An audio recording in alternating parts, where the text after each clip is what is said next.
ನಮಸ್ಕಾರ ವೀಕ್ಷಕ ಬಂಧುಗಳೇ. ಬೇಲೂರು ತಾಲೂಕಿನ ಶ್ರೀ ಲಕ್ಷ್ಮೀ ರಂಗನಾಥ ಸ್ವಾಮಿ ದೇವಾಲಯದಲ್ಲಿ ಇತ್ತೀಚೆಗೆ ಒಬ್ಬ ಅರ್ಚಕರು ದೇವಾಲಯದಲ್ಲೇ ನೇಣಿಗೆ ಶರಣಾಗಿದ್ದಾರೆ. ಈ ರೀತಿ ಅಷ್ಟೊಂದು ಮನನೊಂದು ನೇಣಿಗೆ ಶರಣಾಗಿದ್ದಾರೆ ಅಂತಂದ್ರೆ ಅವರ ನೋವೇನು ಅಂತೇಳಿ ಯೋಚನೆ ಮಾಡಬೇಕು. ಅಲ್ಲಿ ದೇವಾಲಯದಲ್ಲಿ ಮತ್ತು ಸುತ್ತಮುತ್ತಲ ವಾತಾವರಣ ಅವರಿಗೆ ಮಾನಸಿಕ ಕಿರುಕುಳ ಕೊಟ್ಟಿದ್ದಾರೆ ಅಂತ ಅನ್ನೋದು ಕೇಳಿ ಬರ್ತಾ ಇದೆ.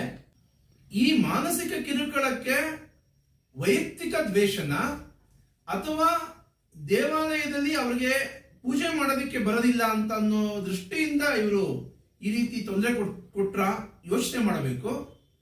ಹಾಗೊಂದು ವೇಳೆ ಅರ್ಚಕರಿಗೆ ದೇವಾಲಯದಲ್ಲಿ ಪೂಜಾ ಕೈಂಕರ್ಯ ಗೊತ್ತಿಲ್ಲದೆ ತಪ್ಪು ಮಾಡಿದ್ರೆ ಖಂಡಿತ ಅದು ತಪ್ಪಲ್ಲ. ಇವತ್ತು ನಾವು ಮುಜರಾಯಿ ಇಲಾಖೆ ದೇವಾಲಯಗಳಲ್ಲಿ ಸಾಕಷ್ಟು ಅಂತ ಉದಾಹರಣೆಗಳಿದೆ. ಅದೊಂದೇ ಕಾರಣಕ್ಕೋಸ್ಕರ ಅಷ್ಟೊಂದು ನೋವು ಆಗುವ ರೀತಿಯಲ್ಲಿ ಅಧಿಕಾರಿಗಳಾಗ್ಲಿ ದೇವಾಲಯದ ವ್ಯವಸ್ಥಾಪಕರಾಗ್ಲಿ ನೋವು ಕೊಟ್ಟಿದ್ರೆ ಅದು ತಪ್ಪು. ದಯವಿಟ್ಟು ಕೇಂದ್ರ ಕಚೇರಿಯಲ್ಲಿ ಮೇಲಧಿಕಾರಿಗಳು ಯಾರಿದ್ದೀರಿ ಅದನ್ನು ಸ್ವಲ್ಪ ತನಿಖೆ ಮಾಡಿ ಅದರ ವಿಸ್ತೃತ ವರದಿಯನ್ನು ತಗೊಳ್ಳಿ.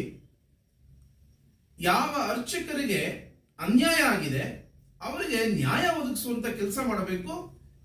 ಈ ರೀತಿಯ ವಾತಾವರಣ ಬೇರೆ ಬೇರೆ ದೇವಾಲಯಗಳಲ್ಲಿ ಇನ್ನು ಮುಂದೆ ನಡೆಯದ ರೀತಿಯಲ್ಲಿ ಗಮನ ಕೊಡಬೇಕು. ಅಲ್ಲಲ್ಲಿ ಮುಜರಾಯಿ ಇಲಾಖೆ ದೇವಾಲಯಗಳಲ್ಲಿ ಈ ತರ ಸಾಕಷ್ಟು ಕೇಳಿ ಬರ್ತಾ ಇದೆ. ಇದು ಮುಂದಿನ ದಿನಗಳ ಆಗಬಾರದು.